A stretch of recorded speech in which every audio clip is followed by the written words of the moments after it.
नमस्कार मित्रों, मैं हूं रविकांत चतुर्वेदी और आप मुझे देख रहे हैं परीक्षा आइडिया के इस मंच पे। और विगत जो हमारी यात्रा रही बड़ी शानदार रही। भारत में कंपनी के संवैधानिक विकास को देख रहे थे, अब अंतिम मोड़ पे आ गए हैं। अब दो ही तीन एक्ट हमारे सम्मुख बचते हैं। एक 1919 का एक्ट है, एक 1935 और एक भारत स्वतंत्रता अधिनियम 1947। ठीक, यानी कि तीन अधिनियम में समस्त चीजें समाप्त है, लेकिन हम अभी दो ही अधिनियम रखेंगे आपके सम्मुख। ठीक, कारण यह है कि जो सबसे लास्ट वाला अधिनियम है वो स्वतंत्रता से जुड़ा हुआ है, उसको कहीं और हम प्लान से जोड़ेंगे। ठीक है, जैसे माउंट बेटन योजना, उसके पहले वेवेल योजना, उसके बाद भारत स्वतंत्रता अधिनियम को वहां जोड़ेंगे। ठीक है, यहाँ पे 1919 और 1935 की बात करेंगे। ठीक, देखिए 1919 का अधिनियम, एक इसमें एक तारीख दर्ज है 1919। ये तारीख कुछ याद दिलाती है। यह वह दौर था जब प्रथम विश्व युद्ध चल रहा था, पूरे वर्ल्ड वार की स्थिति थी, वर्ल्ड वार का सिचुएशन था। और प्रथम विश्व युद्ध के दौरान हम पा रहे हैं कि उसी के समय 14 से 18 हुआ है, और उसके बाद हम पा रहे हैं कि मित्र राष्ट्र और धुरी राष्ट्रों के मध्य पूरा विश्व बटा हुआ है। और उपनिवेशों का इस्तेमाल भी युद्ध की क्षतिपूर्ति, युद्ध की सामग्री पूर्ति, युद्ध की खाद्य आपूर्ति सब में किया जा रहा है। जरूरत पड़ रहा है तो उपनिवेशों से सैनिक भी उठा के लाए जा रहे हैं, और सैन्य सहायता भी ली गई, लिया ही गया, किया गया। यानी कि हर तरीके से उपनिवेश का प्रयोग ब्रिटेन के द्वारा किया गया। भारत में अंग्रेजी नीति से हम पा रहे हैं कि व्यापक असंतोष तो पहले से ही था कि अंग्रेजी नीति व्यापक असंतोष वाली है, इससे भारतीय क्या है, संतुष्ट नहीं है। उसी बीच में हम पा रहे हैं कि युद्ध संचालन में भारतीय सहयोग की अधिक आवश्यकता भी पड़ गई। यह वह दौर था जब होम रूल आंदोलन से राष्ट्रीय चेतना को प्रोत्साहन मिलने लगा। इन सभी के कारण, यानी कि अगर हम कहें कि अंग्रेजी नीति के व्यापक असंतोष, युद्ध संचालन से भारतीय सहयोग की अधिक आवश्यकता, या होम रूल आंदोलन से राष्ट्रीय चेतना को प्रोत्साहन, ये सभी कारण हैं, या ये सभी कारण बनते हैं भारत के ब्रिटिश प्रशासन में भारतीयों को अधिक सक्रिय योगदान, या कहिए कि भारतीयों के अधिक सक्रिय योगदान देने का अवसर प्रदान करने के लिए 20 अगस्त 1917 ईस्वी को तत्कालीन भारतीय सचिव मॉन्टेग्यू के द्वारा, किसके द्वारा, मॉन्टेग्यू के द्वारा, ब्रिटिश सरकार द्वारा लागू किए जाने वाले, या ब्रिटिश सरकार द्वारा लागू किए जाने वाले प्रस्तावित सुधारों की घोषणा की।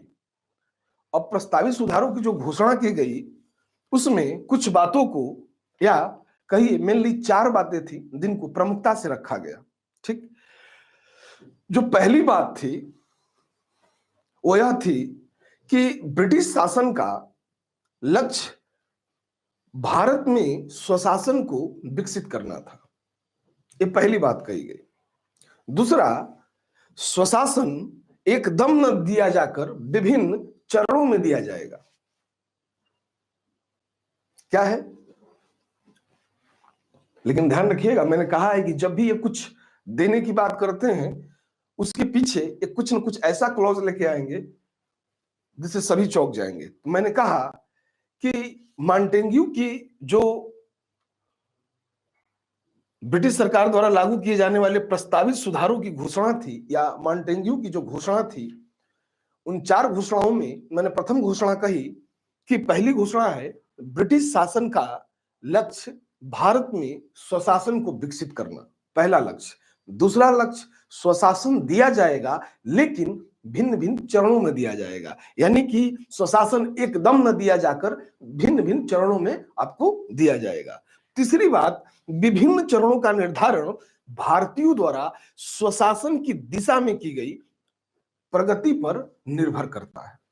ठीक, यह भी बात लगा दिया उन्होंने कि आपकी प्रगति ही बताएगी कि आपको स्वशासन कितना दिया जाना चाहिए। फिर प्रगति के विषयों में जो निर्धारण था वह ब्रिटिश संसद तथा भारत सरकार द्वारा किया जाना था। ठीक, तो हम जानते हैं कि क्या सिचुएशन है, कारण क्या है, 1919 के अधिनियम का, चूंकि पहले हम देख रहे थे कि हर 20 वर्षों पे अधिनियम आ रहा था, लेकिन एक अधिनियम 1909 में आया और 10 साल बाद पुनः एक अधिनियम 1919 आ गया, 10 वर्षों में ही आ गया। इसके पीछे अगर हम कारणों की तलाश करें कि कारण क्या है, तो हम जानते हैं कि कारण में एक नहीं, दो नहीं, बल्कि कई कारण हैं। पहला कारण है कि भारत में जो अंग्रेजी नीति थी उससे व्यापक असंतोष।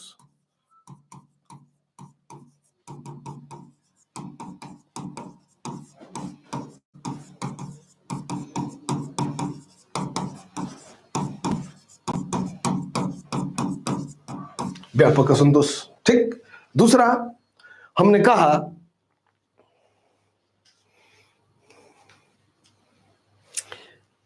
कि युद्ध संचालन में भारतीय सहयोग की अधिक आवश्यकता।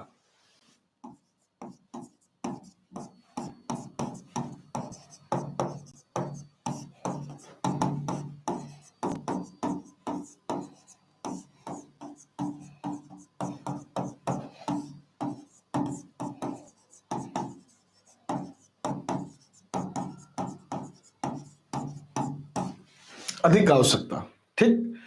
एक अन्य कारण है कि होम रूल आंदोलन से राष्ट्रीय चेतना को क्या मिलता है? प्रोत्साहन।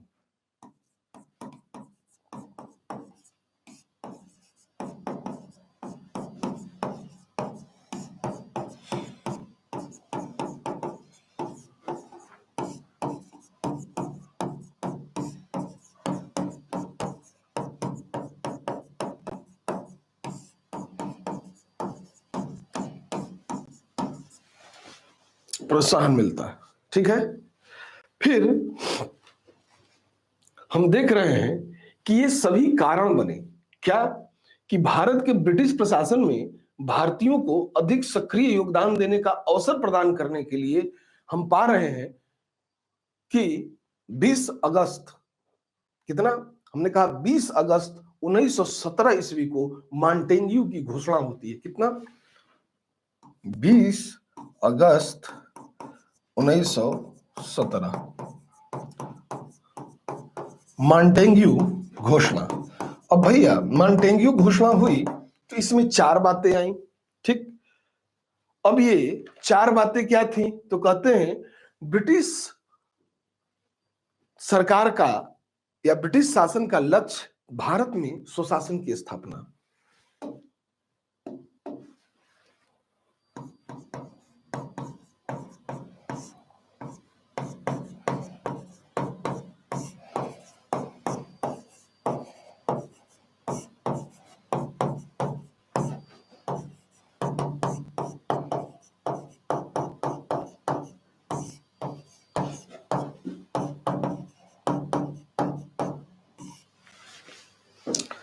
ब्रिटिश सरकार का लक्ष्य भारत में स्वशासन की स्थापना। फिर स्वशासन एकदम न दिया जाकर बल्कि विभिन्न चरणों में दिया जाना था।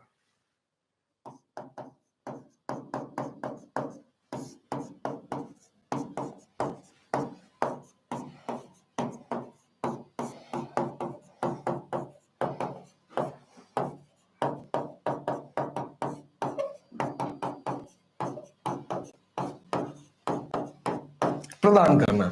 लेकिन ये पहली बात, ये दूसरी बात, अब तीसरी बात क्या है इसमें, कि ब्रिटिश सरकार का लक्ष्य भारत में स्वशासन की स्थापना और स्वशासन एकदम न देकर विभिन्न चरणों में प्रदान करना, ठीक। अब इसके अलावा इसमें क्या है? इसमें जो तीसरी बात है कि विभिन्न चरणों का निर्धारण भारतीयों द्वारा स्वशासन की दिशा में की गई प्रगति पर निर्भर करता है कि आपको स्वशासन कितना देना है, ठीक। तो तीसरा पॉइंट लिखेंगे कि विभिन्न चरणों का निर्धारण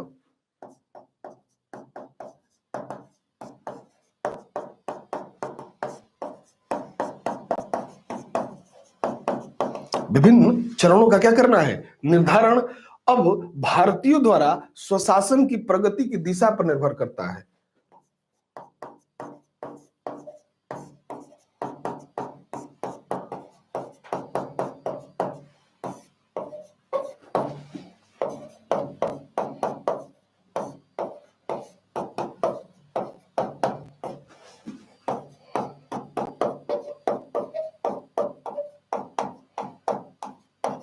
निर्भर करता है। ठीक है, अब चौथी बात इसमें, चौथी बात क्या है कि ये जो विभिन्न चरण है, ठीक, यानी प्रगति के विषय में जो निर्धारण है वो कौन करेगा? प्रगति के विषय में जो निर्धारण होगा वो ब्रिटिश संसद के द्वारा किया जाएगा या फिर भारत सरकार के द्वारा किया जाएगा। ठीक, तो प्रगति के विषय में निर्धारण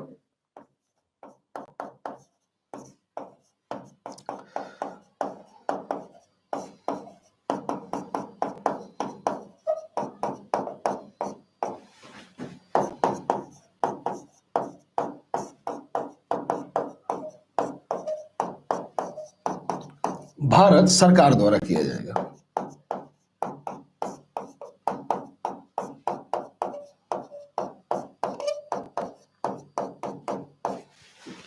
भारत सरकार द्वारा किया जाएगा। ठीक है, ब्रिटिश सरकार का लक्ष्य भारत में स्वशासन की स्थापना, स्वशासन एक दम न देकर विभिन्न चरणों में प्रदान करना, विभिन्न चरणों का निर्धारण भारतीयों द्वारा स्वशासन की प्रगति की क्या है, दिशा पर निर्भर करता है, और प्रगति के विषय में निर्धारण जो है वो ब्रिटिश संसद या भारत सरकार के द्वारा क्या किया जाएगा। ठीक है, इस चीज का ध्यान रखना है। ठीक है, चलिए अब इसके कुछ आगे बढ़ते हैं, कुछ और बातें करते हैं। क्या कि यह प्रथम शासकीय घोषणा थी जिसके द्वारा भारत को ब्रिटिश राष्ट्रमंडल के अन्य डोमिनियंस की तरह एक स्वतंत्र डोमिनियंस की क्या करता है, स्थिति प्रदान करता है, प्रदान करने का प्रस्तावित करता है या प्रस्तावित था, इस तरीके की बात। यानी कहने का कुल मतलब यह है कि यह प्रथम शासकीय घोषणा है जिसके द्वारा भारत की या भारत को ब्रिटिश राष्ट्रमंडल के अन्य जो डोमिनियंस थे की तरह स्वतंत्र यानी कि डोमिनियंस की स्थिति प्रदान करना प्रस्तावित करता है। ठीक, क्योंकि ब्रिटिश डोमिनियंस काफी थे, सिर्फ भारत ही उनका उपनिवेश नहीं था, और भी थे जहां पे उनके इस तरीके के कार्य चल रहे थे। अब हम पाते हैं कि 1917 के जो मॉन्टेग्यू घोषणा पत्र हुई, यानी कि 1917 के प्रस्ताव के बाद मॉन्टेग्यू क्या करते हैं कि भारत आते हैं, और भारत आए चेम्सफोर्ड तथा अन्य अंग्रेजों से उन्होंने शिमला में विचार किया। कहां? शिमला, हिमाचल प्रदेश, यही शिमला है। तो वहीं पर हम पाते हैं कि मॉन्टेग्यू और चेम्सफोर्ड की बैठक होती है और अन्य सदस्य हैं जहां पर वो क्या करते हैं, विचार करते हुए नजर आते हैं। ठीक, यानी कि शिमला में एक समझौता होता है, एक बातचीत होती है, और वहां से हम पा रहे हैं कि कुछ हल निकालने का प्रयास किया गया। यह शिमला की घटना जुलाई 1918 में, यानी कि लिख लेंगे कि मॉन्टेग्यू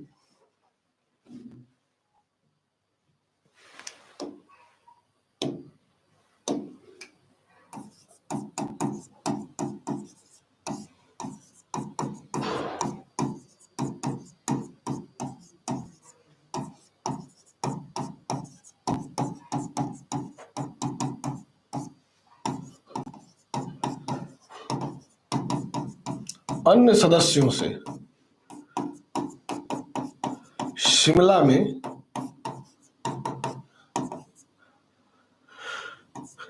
क्या होती है, बैठक। ठीक है, मॉन्टेग्यू भारत आते हैं और चेम्सफोर्ड तथा अन्य सदस्यों के साथ शिमला में बैठक करते हैं। ठीक है, यह बात हो गई। अब यहां से एक विचार गुना गया, गुथा गया, और वह विचार ही भारत सरकार अधिनियम 1919 का एक प्रारूप हो गया। यानी कि इसी आधार पर एक विधेयक प्रस्तुत किया जाता है और जो दिसंबर 1919 ईस्वी में पारित होता है, वही दिसंबर 1919 में जो पारित किया गया, इनकी विचार विमर्श के बाद पूरी कहानी आप समझ लिए इसका कि भाई भारत सरकार अधिनियम 1919 क्यों आया। तो हम जान रहे हैं कि परिस्थितियां कैसी हैं। हमने कहा कि यह वह दौर था जब प्रथम विश्व युद्ध क्या था, चल रहा था। क्या चल रहा था? प्रथम विश्व युद्ध चल रहा था। और प्रथम विश्व युद्ध के दौर में हम पाते हैं कि ब्रिटेन भी प्रथम विश्व युद्ध में था, तो अपने संसाधन का प्रयोग कर रहा था, और अपने उपनिवेश थे वहां भी उनके संसाधनों का प्रयोग कर रहा था। इस तरीके से हम पा रहे हैं कि भारत में अंग्रेजी नीति के प्रति व्यापक असंतोष पहले से व्याप्त था। युद्ध संचालन में भारतीय सहयोग की अधिक आवश्यकता थी, और होम रूल आंदोलन से राष्ट्रीय चेतना को भी क्या मिला? प्रोत्साहन मिला। इस सारी चीजों को अंग्रेज ऑब्जर्व कर रहे हैं, और इसी बीच हम पाते हैं कि मॉन्टेग्यू के द्वारा 20 अगस्त 1917 को एक घोषणा की जाती है, जिसमें ब्रिटिश सरकार का लक्ष्य भारत में स्वशासन की स्थापना को निर्धारित कर दिया जाता है। साथ ही स्वशासन एकदम से न देकर कहा कि भिन्न भिन्न चरणों में देंगे, और स्वशासन जब देंगे तो विभिन्न चरणों का निर्धारण को भी ऑब्जर्व किया जाएगा। ये ऑब्जर्वेशन किसके द्वारा होगा? ब्रिटिश सरकार के द्वारा होगा या भारत सरकार के द्वारा होगा। ठीक।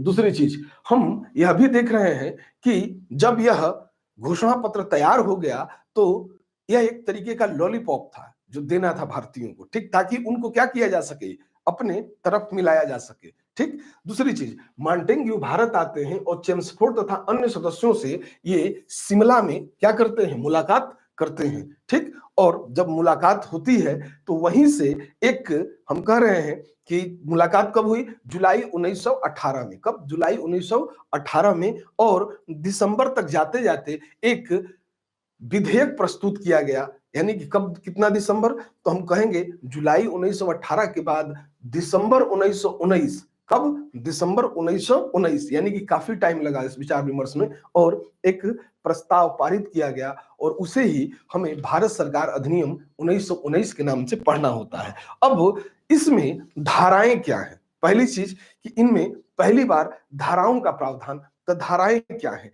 तो हम देखेंगे, इनको हटाते हैं, पहले सीधे धाराओं पे आते हैं कि इसके अंतर्गत क्या क्या धाराएं शामिल की गई। यानी कि 1917 की मॉन्टेग्यू घोषणा को अधिनियम की प्रस्तावना का रूप दे दिया गया, और अब तक जो भारत सचिव और उसके विभाग पर होने वाला खर्चा था, यानी कि उसके विभाग पर होने वाला खर्च भारत के राजस्व से जो वसूला जाता था, लेकिन अब वह खर्च ब्रिटिश संसद द्वारा स्वीकृत एक धनराशि से क्या किया जाना था? यानी कि अब जो पहले भारत का धन खर्च किया जा रहा था जिसके लिए, अब उसके लिए क्या किया जाएगा? ब्रिटिश धन को खर्च किया जाएगा। यानी कहने का कुल मतलब यह है कि 1917 की घोषणा को एक अधिनियम की प्रस्तावना का रूप दे दिया गया। क्या दे दिया गया? अधिनियम की प्रस्तावना का रूप। और अब तक जो भारत सचिव था और उसके विभाग पे जो खर्चा हो रहा था, किसके?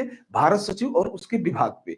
तो भारत सचिव और उसके विभाग पे खर्चा कहां से हो रहा था? तो हम जानते हैं कि ये भारत के राजस्व से वसूल किया जाता था, लेकिन अब यहां बात बदल गई। अब कहा गया कि अब यह खर्च ब्रिटिश संसद द्वारा स्वीकृत धनराशि से किया जाने लगा। ठीक। यानी कि अब ब्रिटिश संसद की धनराशि इसमें खर्च की जाने लगी। किसके लिए? भारत सचिव और उसके सदस्यों के लिए। फिर हम पाते हैं कि भारत परिषद के सदस्यों की संख्या कम से कम 8 और अधिक से अधिक 12 कर दी गई। कितनी की गई? कम से कम 8 और अधिक से अधिक 12। यानी कि सदस्यों की संख्या में भी क्या किया गया? हेरफेर किया गया। यानी सदस्यों की संख्या हम पा रहे हैं कि यहां पर कुछ कम की गई।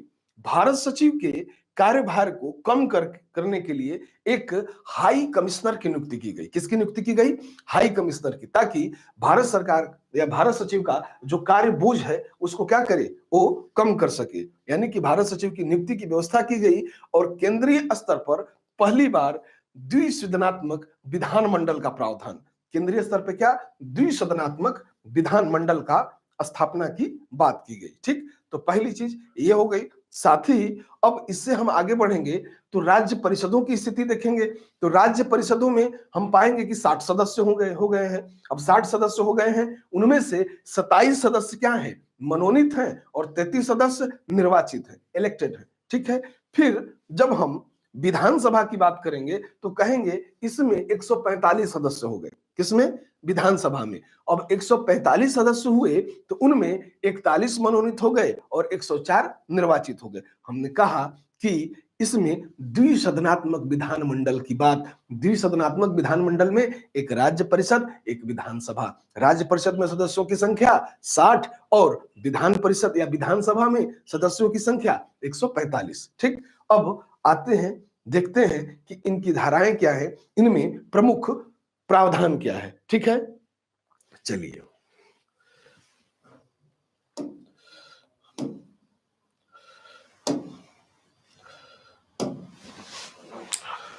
ठीक, इसको हटाते हैं, सीधा आगे आते हैं कि 1917 की घोषणा पत्र को अधिनियम की प्रस्तावना का रूप दे दिया गया।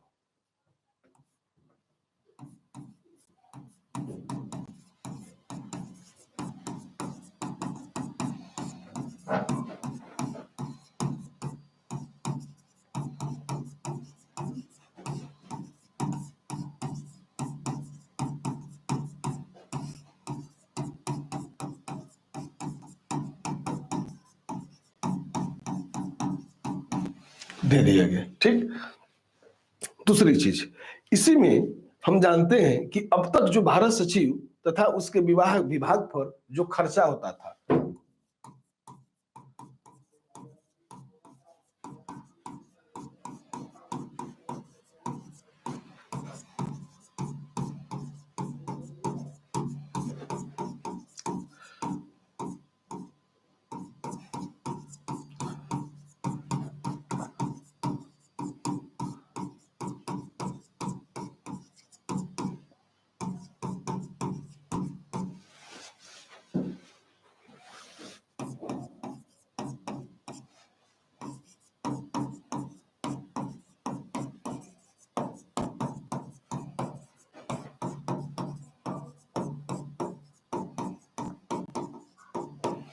उसके लिए क्या किया जाता था, भारत का ही धन खर्च किया जा रहा है। यानी कि हम पा रहे हैं कि भारतीय राजस्व से ये क्या किया जा रहा है, इसको दिया जा रहा है। भारत का धन खर्च यानी कि भारतीय राजस्व से खर्चा निकाला जा रहा था। लेकिन जब यह अधिनियम आ गया तो हम पा रहे हैं कि भारत परिषद के सदस्यों को अब, या कहिए कि इनका जो खर्चा है अब ब्रिटिश संसद के द्वारा स्वीकृत धनराशि से किया जाने लगा।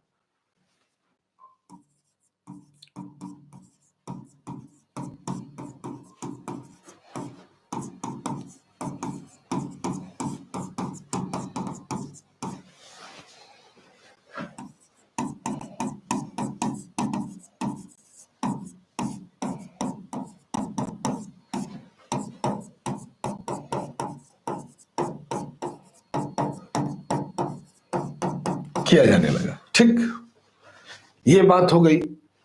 इसके अलावा इसमें हम कुछ चीजें और पाते हैं। अब भारत परिषद के सदस्यों की संख्या कहा गया कि कम से कम 8 हो और अधिक से अधिक 12 हो।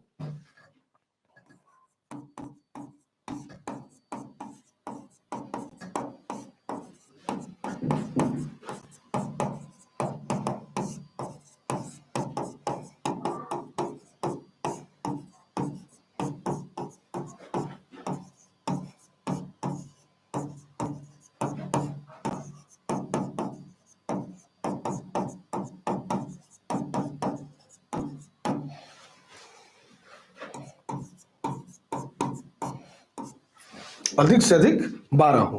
ठीक है, दूसरी चीज, भारत सचिव के कार्यभार को कम करने के लिए एक अन्य सदस्य की नियुक्ति की गई जिसको हाई कमिश्नर कहा गया। तो लिख लेंगे,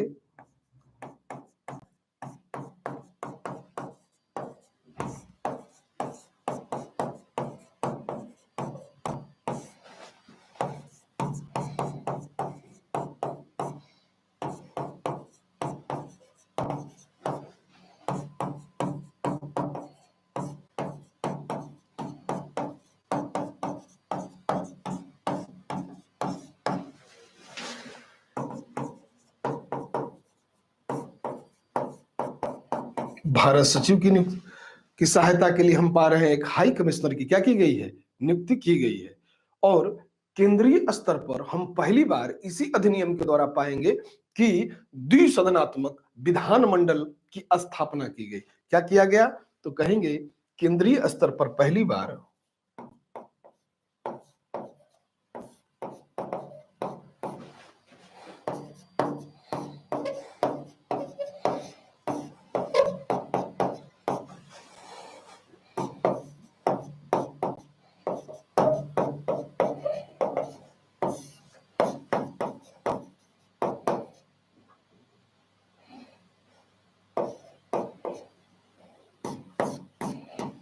द्विसदनात्मक विधानमंडल। अब द्विसदनात्मक विधानमंडल का प्रावधान, तो ये जो द्विसदनात्मक विधानमंडल है इसका प्रारूप क्या है, तो हम पाएंगे इसके प्रारूप में यहां पर लिख लेते हैं कि इसमें प्रावधान क्या है। द्विसदनात्मक विधानमंडल में एक राज्य परिषद होगा और एक विधानसभा होगा। एक राज्य परिषद और दूसरी विधानसभा। विधानसभा, अब देखिए ये जो राज्य परिषद है इसमें भी कुछ सदस्य हैं और जो विधानसभा है इसमें भी कुछ सदस्य हैं। जब हमने कहा कि राज्य परिषद, तो राज्य परिषद में सदस्यों की संख्या 60 हो जाएगी और विधानसभा में सदस्यों की संख्या 145 हो जाएगी। कितनी हो जाएगी? 60 और 145। ठीक। अब जो राज्य परिषद में भी कुछ सदस्य मनोनीत हैं, कुछ इलेक्टेड हैं यानी निर्वाचित हैं। विधानसभा में भी कुछ सदस्य मनोनीत हैं, कुछ इलेक्टेड यानी कि निर्वाचित हैं। ठीक है। अब जब हम राज्य परिषद की बात कर रहे हैं तो यहां पर इसे हम कहेंगे कि इसमें 27 जो हैं वो मनोनीत हैं और 33 निर्वाचित। मनोनीत और 33 निर्वाचित है। क्या है? निर्वाचित, इलेक्टेड है। 27 और 33, 27 इसमें क्या हो गए, 60 में मनोनीत और 33 निर्वाचित। अब विधानसभा, इसमें तो सदस्यों की संख्या उससे एकदम डबल है, डबल से भी ज्यादा है। 60 दूना 120, यहाँ 145 सदस्य हैं। यहां भी कुछ सदस्य मनोनीत हैं और कुछ निर्वाचित हैं। अब यहां पे जो मनोनीत है, निर्वाचित है, उनका क्रम यह है कि 41 मनोनीत और 104 निर्वाचित। 41 मनोनीत और 104 निर्वाचित। ठीक है।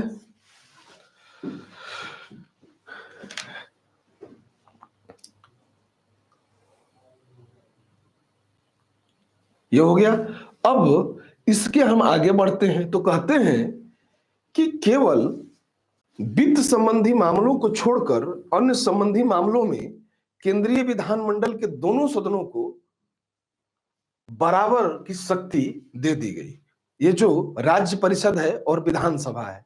ठीक। हमने कहा कि पहली बार केंद्रीय स्तर पर द्विसदनात्मक विधानमंडल की बात, द्विसदनात्मक जो विधानमंडल है उन दोनों के प्रारूपों को आपके सम्मुख रखा गया है। इसमें इनकी शक्तियों को बताया गया है कि शक्तियां क्या हैं या किस तरीके की हैं। तो हम कहते हैं कि केवल और केवल वित्त संबंधी मामलों को छोड़कर अन्य सभी जितने भी मामले थे या उन मामलों में केंद्रीय विधानमंडल के दोनों ही सदनों को क्या किया गया, बराबर का अधिकार दिया गया, चाहे वो राज्य परिषद है चाहे विधानसभा है। ठीक। इन दोनों को एक ही मामला था, वित्त का मामला। ठीक। बाकी जगह शक्तियां दोनों की क्या है, लगभग बराबर दिखाई पड़ती हैं। केंद्रीय विधानमंडल के सदस्य सरकार से क्या करते थे, प्रश्न पूछते थे एवं प्रश्न के अलावा पूरक प्रश्न भी पूछ सकते थे। ठीक। तो यहां पर एक अगला प्रारूप पहले यहां लिख लेंगे कि दोनों ही यानी कि द्विसदनात्मक विधानमंडल है, राज्य परिषद और विधानसभा, दोनों की शक्तियां बराबर हैं। केवल वित्त के मामले में जो है वो शक्तियों में क्या पाते हैं, कमतर और ज्यादा पाते हैं। क्या? यहाँ पे वित्त से संबंधित अधिकार अधिक है, यहाँ क्या है, कम है। ठीक है। वित्त संबंधी अधिकार किसको दिया गया है, यहां दिया गया है। ठीक है। तो आइए जरा समझने का प्रयास करते हैं। क्या हमने कहा कि केवल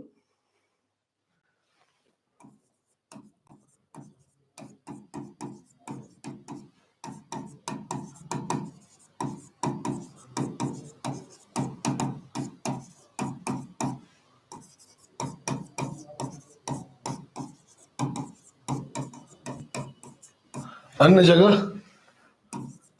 बराबर शक्ति, और ये किसके लिए पॉइंट लिखा जा रहा है, ये इस बिंदु के लिए द्विसदनात्मक विधानमंडल के लिए पॉइंट है, ध्यान रखिएगा।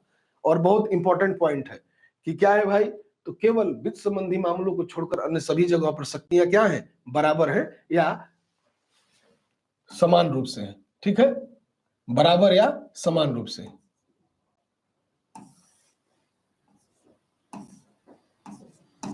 बराबर या समान रूप से, ठीक है।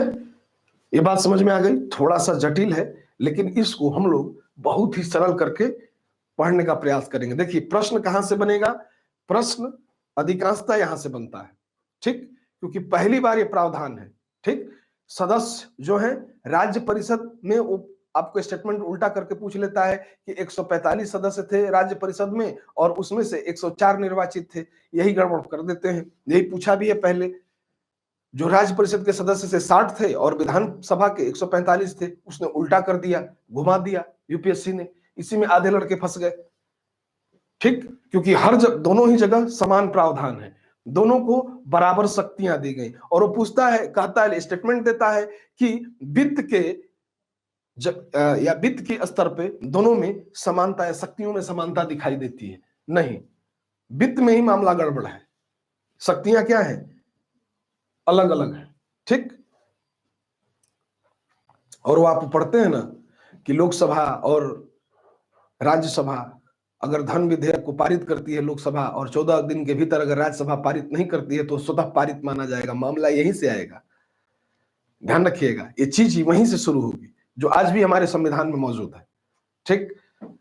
आगे बढ़ते हैं, देखते हैं कुछ चीजों को और कि इसमें या इसके अंतर्गत और क्या नवीन चीजें हैं। तो हम कहते हैं कि यहां पर एक नवीन चीज यह थी कि केंद्रीय विधानमंडल के सदस्य सरकार के दोनों सदनों को क्या करते हैं, या केंद्रीय विधानमंडल के सदस्य सरकार से प्रश्न और पूरक प्रश्न क्या करते हैं, पूछ सकते हैं।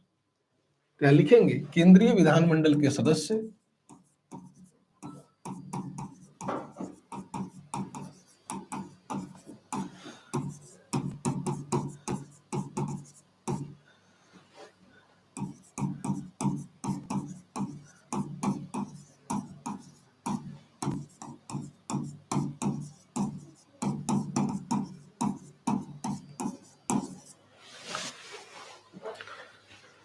ठीक प्रश्न या पूरक प्रश्न क्या कर सकते हैं, पूछ सकते हैं, ठीक है।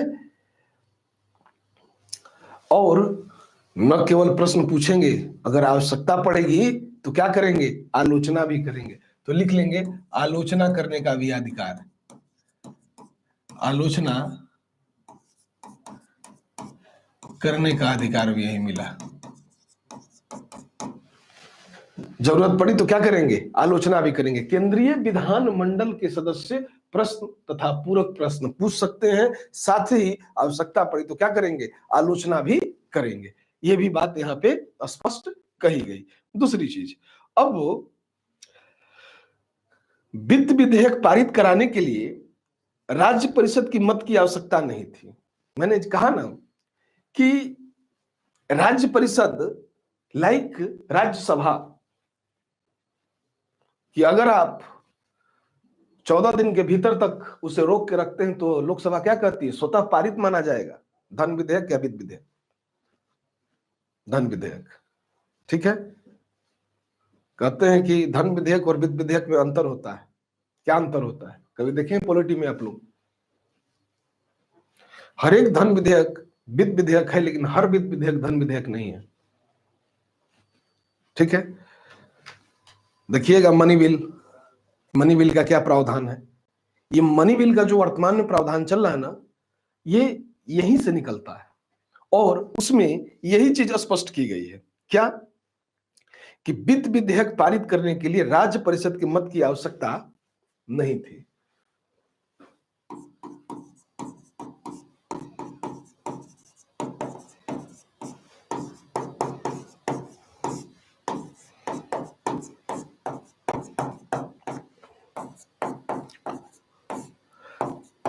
राज्य परिषद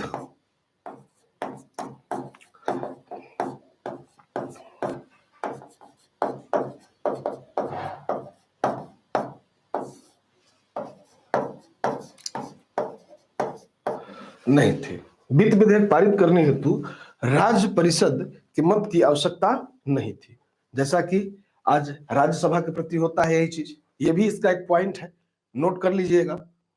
प्रांतों में प्रत्यक्ष चुनाव प्रणाली अपनाई गई। और जब प्रत्यक्ष चुनाव प्रणाली अपनाई गई इस अधिनियम के द्वारा, तो वहां पर उसके साथ एक चीज और भी जोड़ दिया गया। क्या जोड़ दिया गया?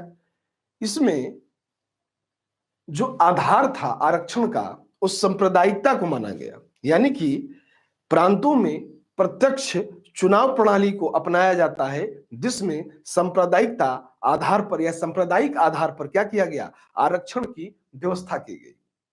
ठीक, तो इसको भी लिख सकते हैं। अब ये बोर्ड में कहीं जगह नहीं है, तो इसको मुझे हटाना पड़ेगा। ठीक, इसे जरा सा आप लोग लिख लीजिएगा, क्योंकि हर एक चीज इसमें काम की है। ठीक है, सवाल कैसे बनते हैं इनको भी हम देखते चलेंगे। आज वर्तमान जो प्रावधान है उनको भी हम लोगों ने जोड़ा कि यहीं से वर्तमान प्रावधान क्या हो रहा है, निकल रहा है।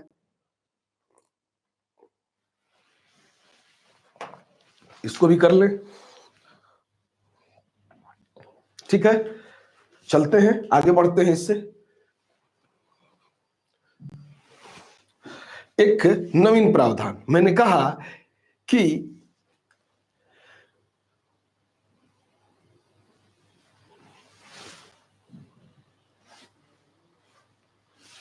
इस अधिनियम में एक बड़ी खास विशेषता थी। उस विशेषता को भी मैं बता रहा था कि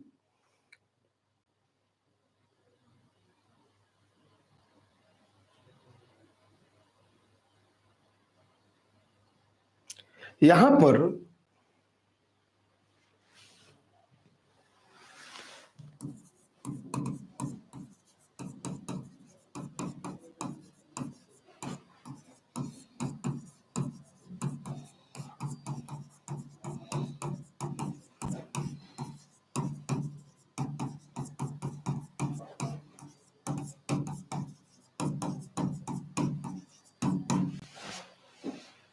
इस अधिनियम की जो प्रमुख विशेषता है उसमें द्वैध शासन स्थापित करना था और प्रांतों में प्रत्यक्ष शासन था। प्रांतों में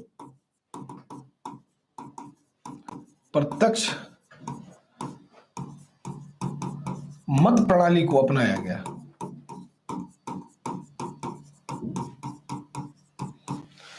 ये तो अच्छी बात थी कि प्रत्यक्ष मत प्रणाली को अपनाया जा रहा है, लेकिन इसके साथ एक चीज जोड़ दी गई और जुड़ी हुई वो चीज है कि जिसमें सांप्रदायिक आधार पर आरक्षण की व्यवस्था की गई।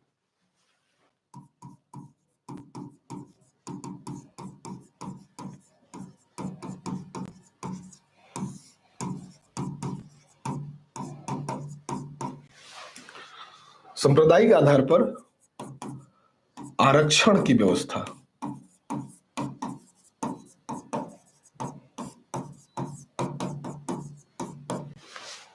की गई। ठीक है, मत देने का जो अधिकार था वो संपत्ति संबंधी योग्यता पे आधारित। हम पहले भी बोल चुके हैं कि क्या था, कल मैंने बताया था कि मत कौन दे सकते थे, कितने का जो लगान भरता है। कल हमने बताया था, रिकॉल है आप लोगों को, 1909 के अधिनियम के तहत बताया था हमने कुछ। ठीक, तो यहां भी मत देने का अधिकार संपत्ति संबंधी योग्यता पे आधारित।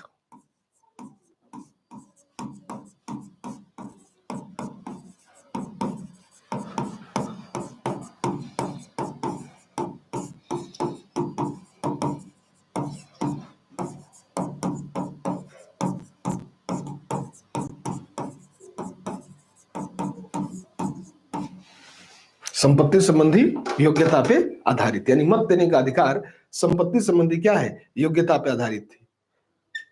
और इसमें एक विशिष्ट बात यह थी कि महिलाओं को भी मत देने का अधिकार मिला।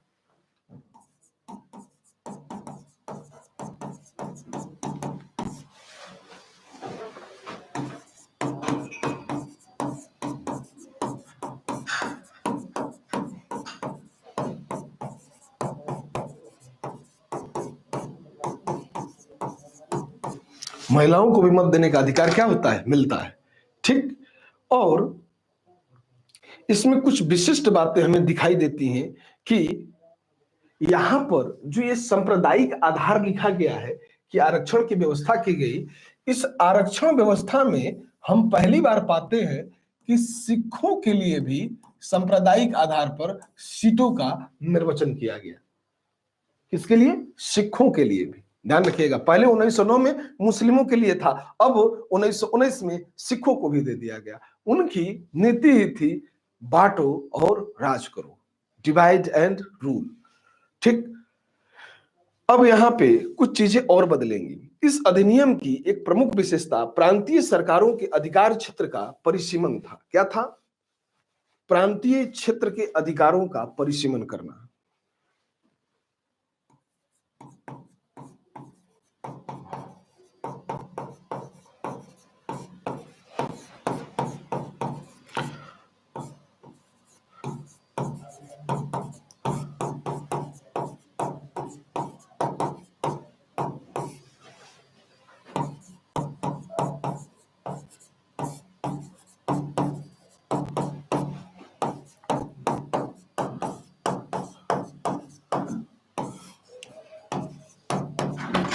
परिसीमन को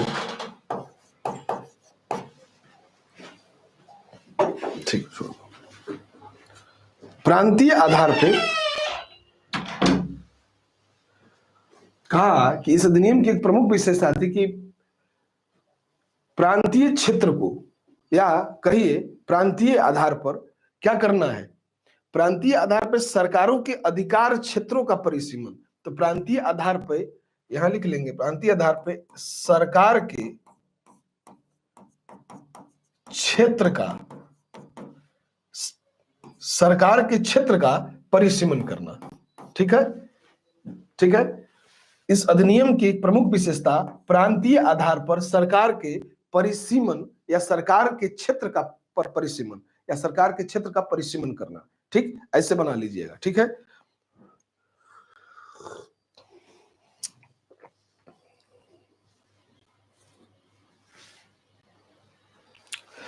साथ ही केंद्रीय तथा प्रांतीय, क्या हो गया? केंद्रीय तथा प्रांतीय, ये दो विषय हैं। तो केंद्रीय और प्रांतीय चीजों में क्या बदलाव आ रहा है? हम पाएंगे यहां पर कि केंद्रीय तथा प्रांतीय सरकारों के बीच प्रशासन के विषयों को केंद्रीय और प्रांतीय दो भागों में बांट दिया गया कि केंद्रीय तथा प्रांतीय विषयों पर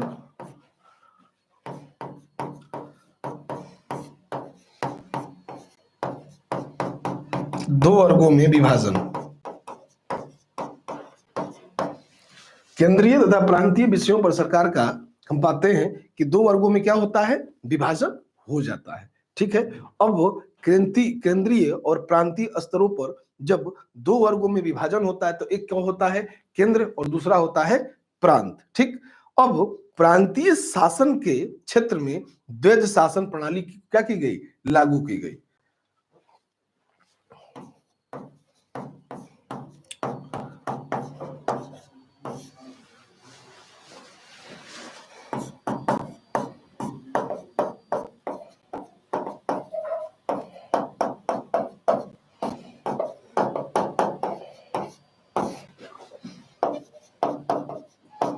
लागू की गई। अब द्वैध शासन प्रणाली ऐसा नहीं था कि भारत के लिए नया विषय था,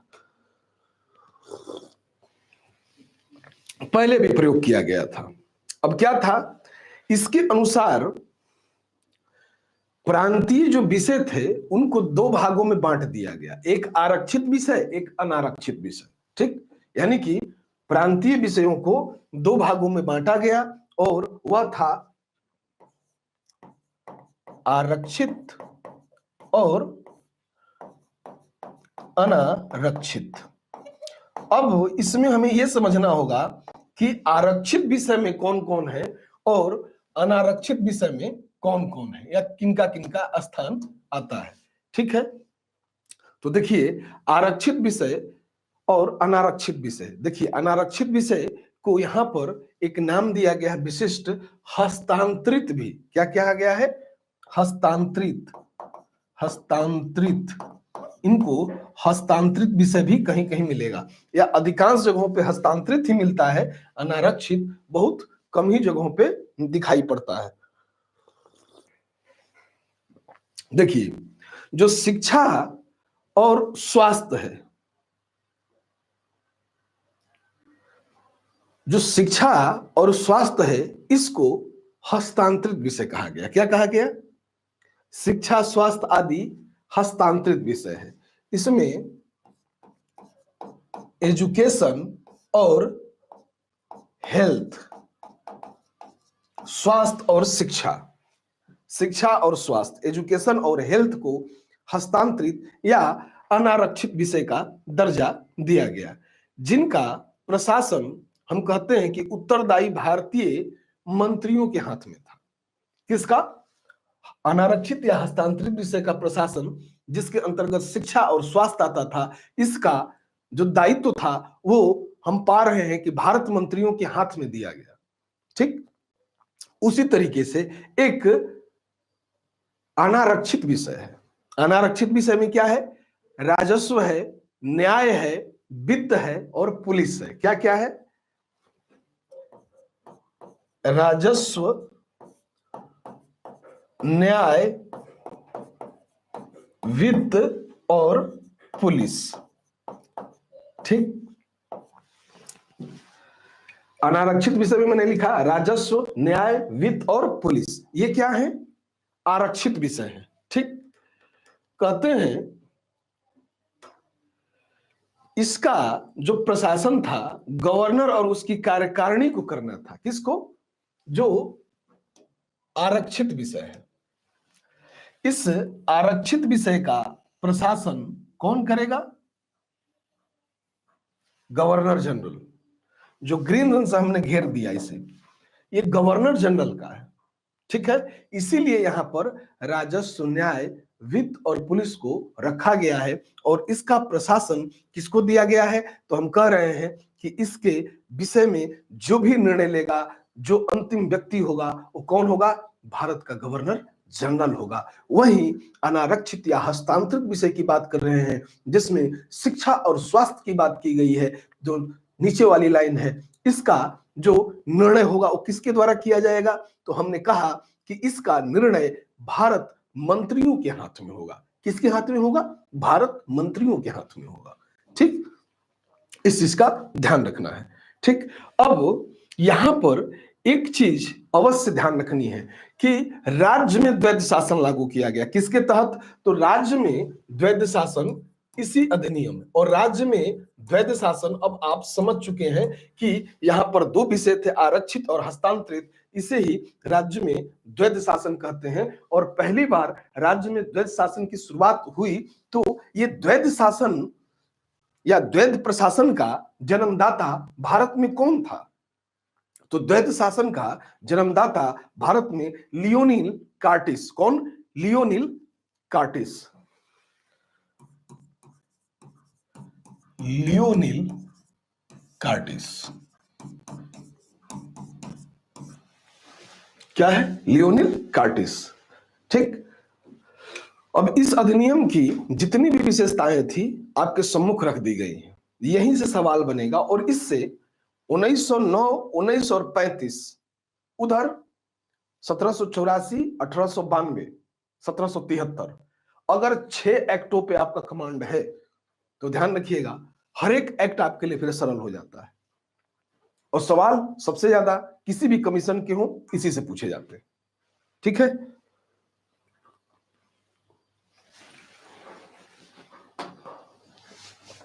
आइए अपने अंतिम अधिनियम 1935 को देखते हैं।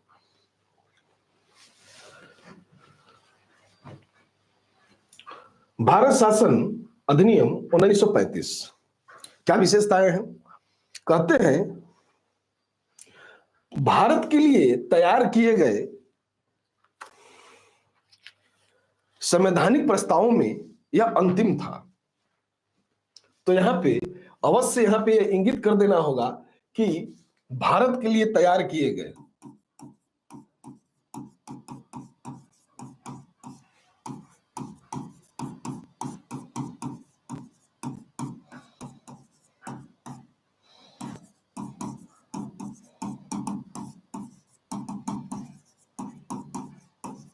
अंतिम था। पहली विशेषता है इसकी। ये क्या है? भारत के लिए तैयार किए गए जितने भी संवैधानिक प्रस्ताव हैं, कैसे, तो यहां जरूर अंकित करिएगा, संवैधानिक प्रस्ताव, ठीक है। तो ये जितने भी संवैधानिक प्रस्ताव हैं उनमें हम पाते हैं कि ये क्या है? अंतिम है। यह सबसे बड़ा और सबसे जटिल दस्तावेज है, इसकी विशेषता है।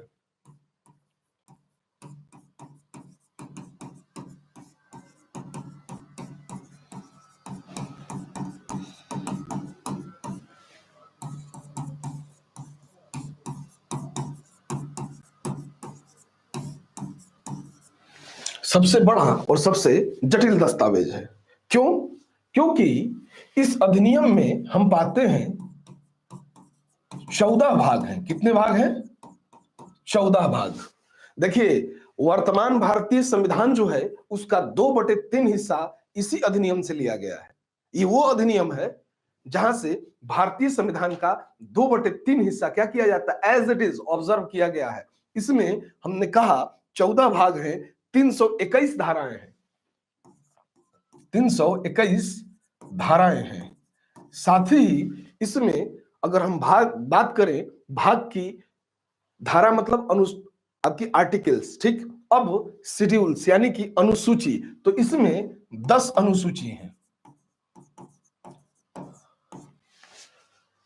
वर्तमान में संविधान में 22 भाग, 395 आर्टिकल्स हैं और 12 अनुसूची हैं, ठीक। 12 अनुसूची वर्तमान में है। इस समय कितनी है? तो इस अधिनियम में 14 भाग, 321 धारा और 10 अनुसूची हैं, ठीक। यानी कि इस तरीके से अगर देखा जाए तो यह एक बड़ा और सबसे जटिल दस्तावेज अंग्रेजों ने प्रस्तुत किया था। लेकिन इस अधिनियम की एक खामी थी कि इसमें प्रस्तावना का अभाव था। इसमें प्रस्तावना का अभाव। प्रस्तावना, आपने संविधान का प्रस्तावना पढ़ा होगा। हम भारत के लोग भारत को एक संपूर्ण कहते हैं ना कि हम भारत के लोग एक संपूर्ण प्रभुत्व संपन्न राष्ट्र बनाने के लिए अग्रसर हैं, फला फला तिथि को। ये जो प्रस्तावना जो दी जाती है, एनसीईआरटी की किताब में भी आपने देखा होगा, पहले ही एक आमुख पे प्रस्तावना ही रखी गई है भारत की, जिसको के एम मुंशी भारत की प्रस्तावना को या प्रेम्बल को कहते हैं कि संविधान की कुंडली है। तमाम विद्वानों ने तमाम तरीके के विचार प्रस्तुत किए और कहा कि संविधान जब भी गुमराह होता है या अपने मूल को खोजना जब शुरू करता है तो वो प्रस्तावना से ही शक्तियां प्राप्त करता है।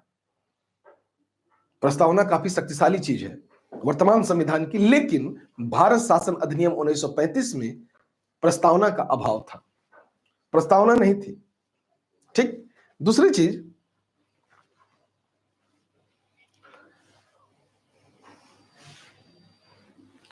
जब प्रस्तावना नहीं थी तो क्या किया गया?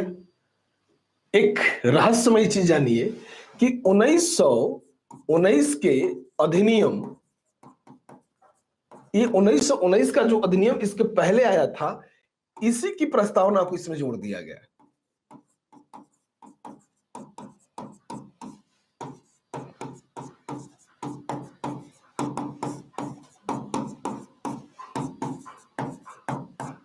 जोड़ दिया गया, ठीक है।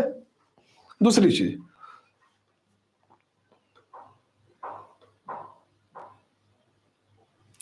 जब 1919 के अधिनियम की प्रस्तावना की बात करते हैं तो इसमें एक चीज स्पष्ट है। वो क्या है कि 1919 के अधिनियम में यह प्रावधान था कि राजनीतिक परिस्थिति का प्रत्येक 10 वर्ष के पश्चात क्या किया जाएगा? पुनरावलोकन किया जाएगा। क्या किया जाएगा? प्रत्येक 10 वर्ष के पश्चात क्या किया जाएगा? पुनरावलोकन किया जाएगा। 1927 में ही यह प्रक्रिया क्या की गई? प्रारंभ कर दी गई, ठीक। और 1927 में जब यह प्रक्रिया प्रारंभ की गई तो हम पाते हैं कि 1927 में 1919 के अधिनियम का अवलोकन करने के लिए भारत में एक आयोग गठित किया गया था जिसे साइमन कमीशन कहा जाता है। साइमन कमीशन का बड़ा विरोध हुआ भारत में, क्योंकि भारतीय परिस्थिति में भारतीय जो नियम कानून था उनकी समीक्षा करनी थी, और इसमें एक भी सदस्य ऐसा नहीं था जो भारतीय था। पूरी तरीके से साइमन कमीशन को व्हाइट कमीशन कहा जाता है। क्या कहा जाता है? White commission. यानी कि 1927 में यह प्रक्रिया जो आरंभ की गई, यानी कि 1919 के अधिनियम की समीक्षा के लिए, उसमें हम पाते हैं कि साइमन कमीशन का गठन होता है। और साइमन कमीशन एक ऐसा कमीशन जिसकी विशेषता है कि भारत में उसका काफी विरोध हुआ है। वो इस तर्ज पे हुआ कि उसमें एक भी सदस्य क्या है? भारतीय नहीं है। ठीक। दूसरी चीज, सर्वदलीय कॉन्फ्रेंस ने नेहरू रिपोर्ट भी प्रस्तुत की।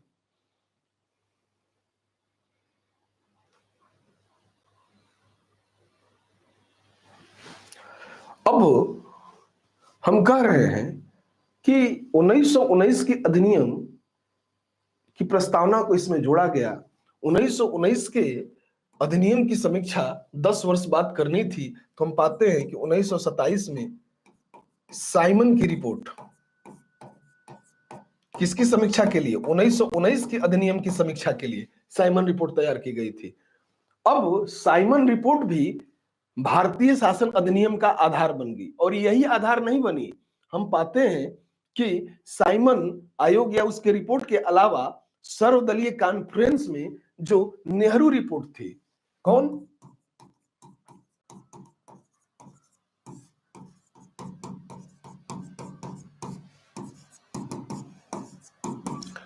नेहरू रिपोर्ट, यह भी इस अधिनियम का क्या है? यह भी आधार है और यह भी आधार है। इसके अलावा हम देखेंगे कि 3 मेन जो मेनली गोलमेज कॉन्फ्रेंस हुए 1930, 1931 और 1932, जिसमें हम पाते हैं कि बी.आर. अम्बेडकर ने तीनों ही गोलमेज सम्मेलन में हिस्सा लिया, और कांग्रेस ने एक सिर्फ गोलमेज सम्मेलन में हिस्सा लिया था, और वो था दूसरा गोलमेज सम्मेलन 1931 का, जिसमें कांग्रेस का प्रतिनिधित्व महात्मा गांधी ने किया था। ठीक। तो हम पाएंगे कि उनको भी आधार बना लिया गया, यानी कि जो 3 गोलमेज कॉन्फ्रेंस हुए उनको भी आधार के रूप में रखा गया।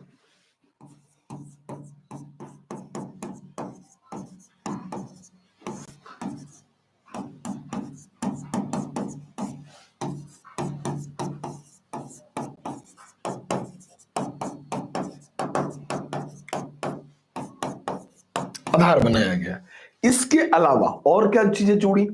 तो इसके अलावा हम पाते हैं कि अंग्रेजी सरकार द्वारा एक प्रस्तुत है श्वेत पत्र। ठीक।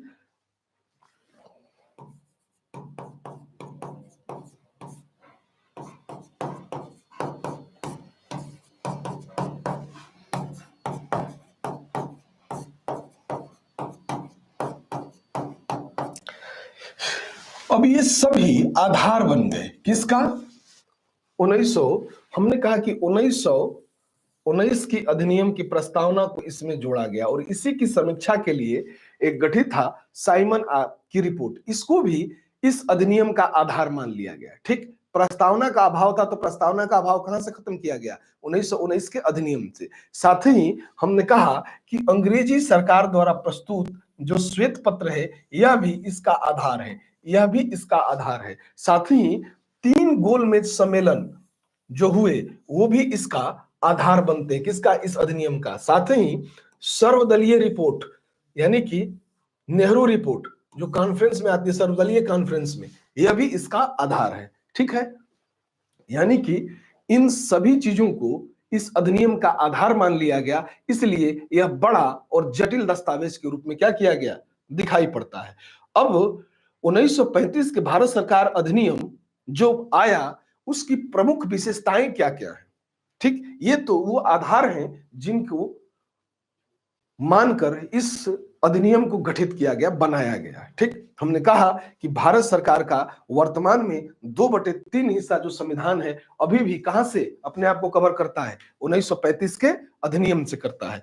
लेकिन इस अधिनियम की विशेषताएं क्या है? जरा देखते हैं कि इस अधिनियम की कौन कौन सी प्रमुख विशेषता हमें देखने के लिए मिलती है, या प्रमुख विशेषताएं क्या है। देखिए, आइए जरा समझने का प्रयास करते हैं। कहते हैं कि यह संघ 11 ब्रिटिश प्रांतों और 6 चीफ कमिश्नरी के क्षेत्रों और देशी रियासत जो जो देशी रियासत थी उनसे मिलाकर बना था। यानी कि कौन सा संघ? अखिल भारतीय संघ की व्यवस्था।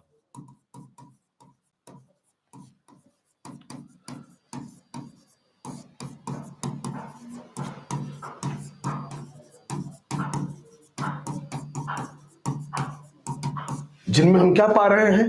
तो भाई पा रहे हैं 11 ब्रिटिश प्रांत हैं, 11 ब्रिटिश प्रांत हैं और इसी में 6 चीफ कमिश्नरी क्षेत्र हैं।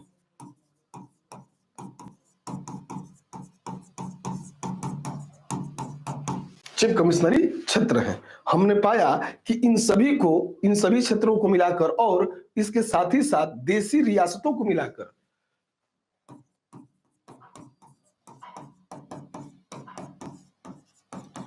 देशी रियासतें भी शामिल। ठीक है। अखिल भारतीय संघ की स्थापना पूछता भी है कि किस अधिनियम के तहत अखिल भारतीय संघ की स्थापना की गई। ठीक है। फिर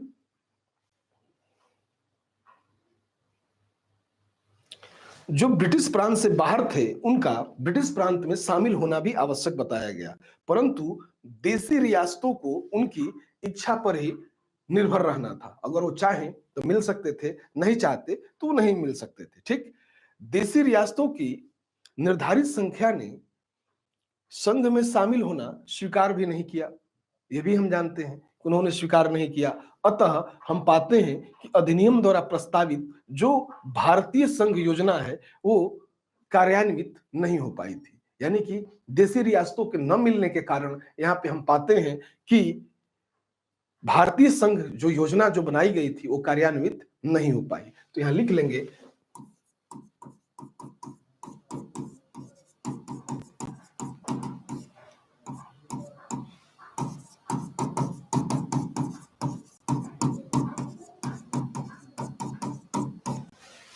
न मिलने के कारण क्या नहीं हो रहा है? तो कह रहे हैं भारत संघ योजना कार्यान्वित नहीं।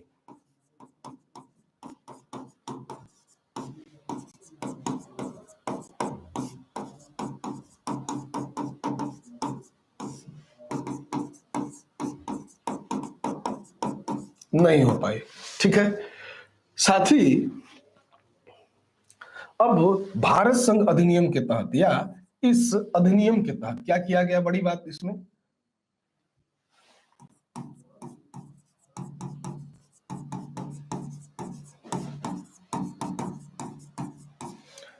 केंद्र में द्वैध शासन की शुरुआत। केंद्र में क्या किया गया? द्वैध शासन की शुरुआत की गई। ठीक है। और हम पा रहे हैं इसके साथ साथ उन्होंने आंशिक उत्तरदायी शासन की भी स्थापना की।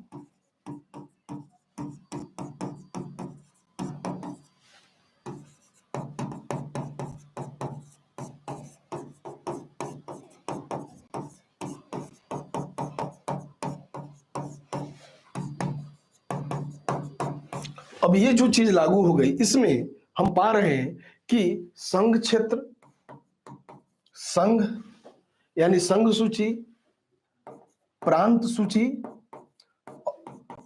और इसी में एक तीसरी सूची जोड़ी गई और वह थी समवर्ती सूची। समवर्ती सूची इन सब में कुछ विषय निर्धारित किए गए। जो संघ सूची थी इसमें 59 विषय, प्रांत में 54 विषय रखे गए। ठीक है। और समवर्ती में 36 विषय रखे गए। ठीक। सभी मामलों को 2 भागों में यहां पर विभक्त किया गया और इनको आरक्षित और हस्तांतरित में बांट दिया गया।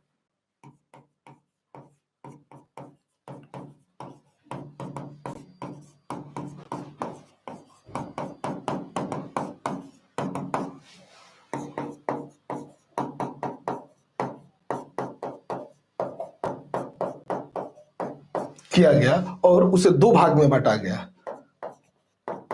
आरक्षित व हस्तांतरित। ठीक, जो आरक्षित विषय है इसमें कितने विषय हैं और हस्तांतरित हैं उसमें कितने विषय हैं, तो हम पाएंगे कि आरक्षित और हस्तांतरित विषयों में प्रतिरक्षा हो गया, वैदेशिक मामला हो गया, धार्मिक मामला हो गया, मात्र ईसाई धर्म से कह लीजिए तथा कबीलाई क्षेत्र पर आरक्षित विषय थे। और वहीं पर मुद्रा हो गई, डाक हो गया, तार हो गया, रेडियो या वायरलेस हो गया, ये हस्तांतरित विषय था। क्या क्या?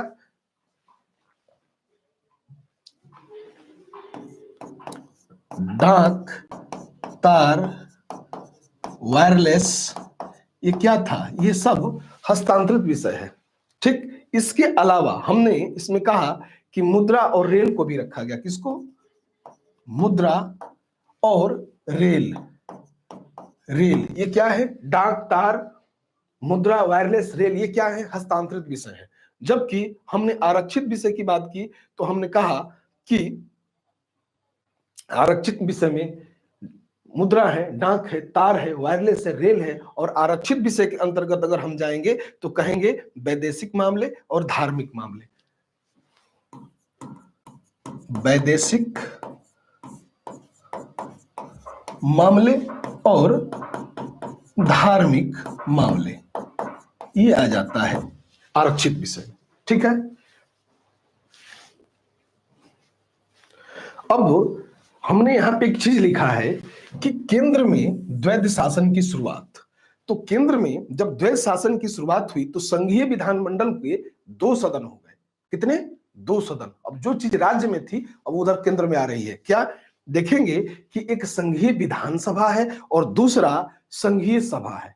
ठीक, तो संघीय जो विधानसभा है यह निम्न सदन है, इसकी संख्या 375 थी। ठीक, और वहीं पर संघीय सभा जो थी वो उच्च सदन है और इसमें सदस्यों की संख्या 260 थी, जिसमें 104 स्थान जो था वो देशी जो रियासतें थी उनके लिए था। ठीक है, तो इसको हटाते हैं, यहां पे लिखते हैं कि संघीय विधानमंडल के 2 सदन।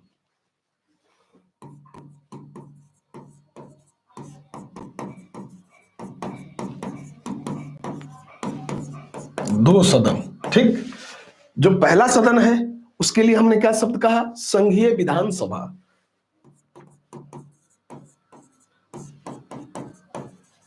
विधानसभा। ठीक, और जो दूसरा सदन था उसके लिए हमने क्या कहा? संघीय सभा। संघीय सभा। अब इसमें सदस्यों की संख्या देख ले भाई, कितना कितना सदस्य है, तो कहेंगे कि संघीय जो विधानसभा है इसमें 375 सदस्य हैं। कितने? 75। और संघीय सभा के लिए कितने सदस्य हैं? तो 260। ठीक, और ये किससे जुड़े हुए हैं? ये द्वैध शासन से, ये दोनों ही। अब कहां? केंद्र में। ठीक है,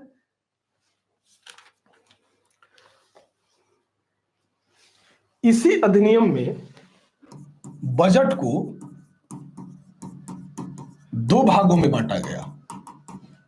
क्या किया गया? बजट को ही 2 भागों में बांटा गया। दुनिया का पहला बजट विलियम पिट ने 1799 में प्रस्तुत किया था। ठीक है, और हम जानते हैं कि भारत में बजट को जब बांटा गया तो एक कमिटी 1921-22 में एक वर्थ कमिटी गठित की गई, जिसमें आम बजट से जो था वो रेलवे बजट को क्या किया गया था? अलग कर दिया गया था। वर्तमान सरकार ने क्या किया है? पुनः दोनों को एक कर दिया है। ठीक, तो बजट को 2 भागों में क्या किया गया? विभक्त किया गया। और यह खर्च क्या था? यह खर्च था मुख्य खर्च तथा अन्य व्यय के रूप में।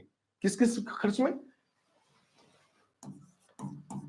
मुख्य खर्च तथा अन्य व्यय, अन्य व्यय इस रूप में। ठीक है, अब ये जो मुख्य खर्च था वो क्या था? तो इसमें हम पाते हैं कि मुख्य खर्च के लिए संघीय विधायिका से स्वीकृति नहीं ली जाती थी। क्या ली जाती थी?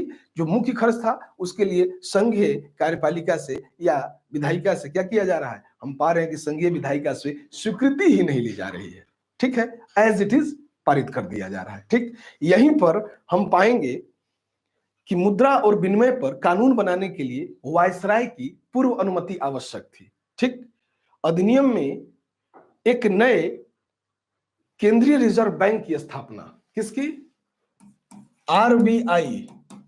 किसकी स्थापना? तो हम कहेंगे आरबीआई की स्थापना। आरबीआई की स्थापना इसी अधिनियम के तहत क्या किया गया। यानी कि आरबीआई हम पाते हैं कि इस समय स्थापित होता है भारत में। ठीक है, तो पूछता भी है कभी कभी कि केंद्रीय बैंक की स्थापना या आरबीआई के रूप में उसका स्थापना कब किया गया। तो यह इस चीज को ध्यान रखना होगा कि आरबीआई की स्थापना इसी अधिनियम के तहत किया गया है। ठीक, एक चीज। दूसरी चीज,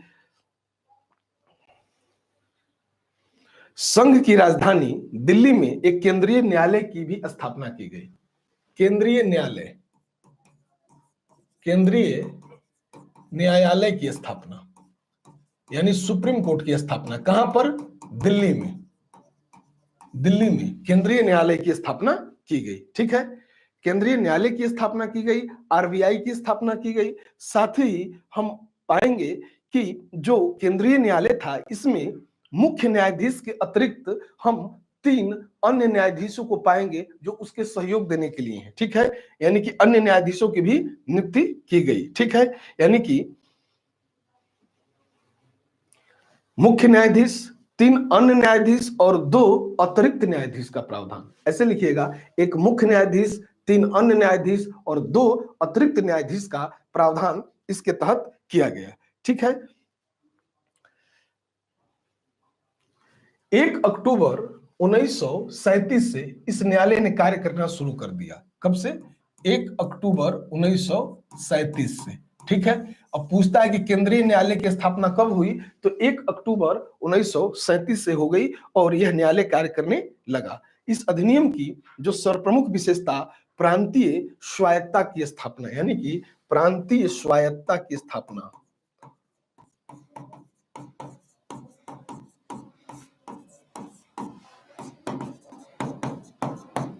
प्रांतीय स्वायत्तता की क्या की गई? स्थापना की गई। ठीक है, अब दूसरी चीज, इस अधिनियम में या इसके द्वारा प्रांत में दोहरे शासन का यानी कि अंत हो गया और पूर्ण उत्तरदायी शासन की क्या हो गई? स्थापना हो गई, क्योंकि प्रांतीय स्वायत्तता की स्थापना यहीं से होती है। और इसी अधिनियम के द्वारा 1935 में बर्मा को भारत से क्या किया गया? अलग कर दिया गया। तो लिख लेंगे, बर्मा को भारत से अलग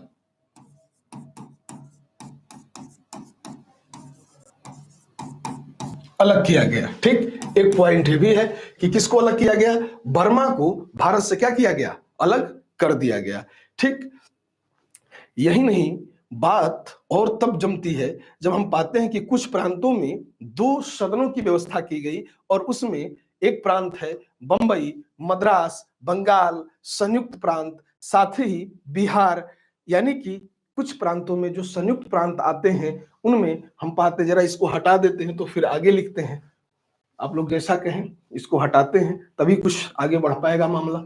इनको आप कवर कर लीजिएगा, काफी इंपॉर्टेंट है। यहाँ पे सारी जो भी चीजें लिखी गई हैं सब की सब इंपॉर्टेंट है। ठीक है, इस चीज का ध्यान रखिएगा।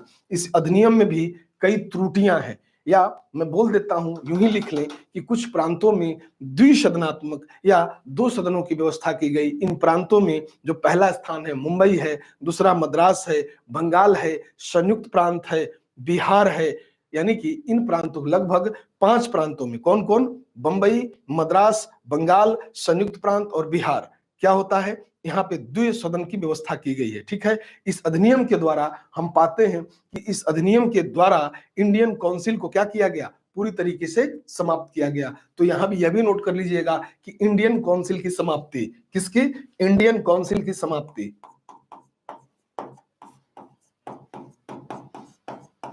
काउंसिल की समाप्ति। अब इंडियन काउंसिल की जब समाप्ति हुई, क्यों? क्योंकि 5 राज्यों में 2 सदन की हम पा रहे हैं कि व्यवस्था हो गई। इस अधिनियम में भी कई त्रुटियां हैं। क्या त्रुटियां, जरा समझिएगा।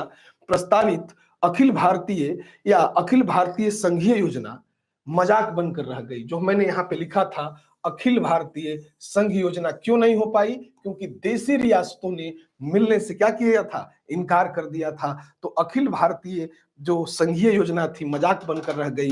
देशी रियासतों के साथ भारतीय दल और भारतीय जनता ने भी इसे क्या किया?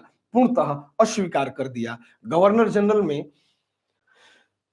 या गवर्नर जनरल भारत में किसी के प्रति उत्तरदायी नहीं था, जिससे हम पाते हैं कि जनप्रतिनिधि जो था या जनप्रतिनिधियों के प्रभावी होने के जो संभावनाएं थी वो क्या हो जाती हैं? स्वतः समाप्त हो जाती हैं या खत्म हो जाती हैं। इसको भी समझना होगा। संघीय न्यायालय के विरुद्ध प्रिवी काउंसिल में क्या की जा सकती थी? अपील की जा सकती थी। यह भी इस अधिनियम की एक कमजोरी स्वरूप है। अतः संघीय न्यायालय का सर्वोच्च न होना न्यायपालिका की सबसे बड़ी कमजोरी थी। ठीक है, यह इस अधिनियम की क्या है? त्रुटियां हैं। तो अधिनियम की त्रुटियां लिखिएगा और वहां पर पहला पॉइंट दीजिएगा कि प्रस्तावित अखिल भारतीय संघीय योजना मजाक बनकर रह गई। क्यों मजाक बनकर रह गई? तो उसका कारण हम लोग पहले ही समझ चुके हैं। दूसरी चीज हमने कहा कि देशी रियासतों के साथ भारतीय दल और भारतीय जनता ने भी क्या किया? इसे पूर्णतः अस्वीकार किया। किसको? 1935 के अधिनियम को। दूसरी चीज हम मानते हैं कि भारत का जो गवर्नर जनरल है वो किसी के प्रति उत्तरदायी नहीं था और जिससे जनप्रतिनिधियों के जो प्रभावी होने की जो संभावनाएं थी वह भी समाप्त होती हुई दिखाई पड़ती हैं। तो यह भी एक कमजोरी है। साथ ही संघीय न्यायालय जो गठित किया गया कहां? 1 अक्टूबर 1937 को दिल्ली से, तो उसमें जो संघीय न्यायालय की बात की गई उसके विरुद्ध भी प्रिवी काउंसिल में अपील की जा सकती थी। अतः संघीय न्यायालय का सर्वोच्च न होना न्यायपालिका का कह सकते हैं कि सबसे बड़ी कमजोरी थी।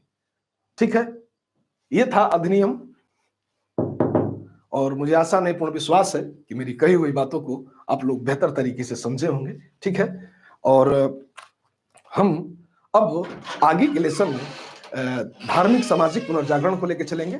ठीक है, बहुत बहुत धन्यवाद आप लोगों का। Thank you.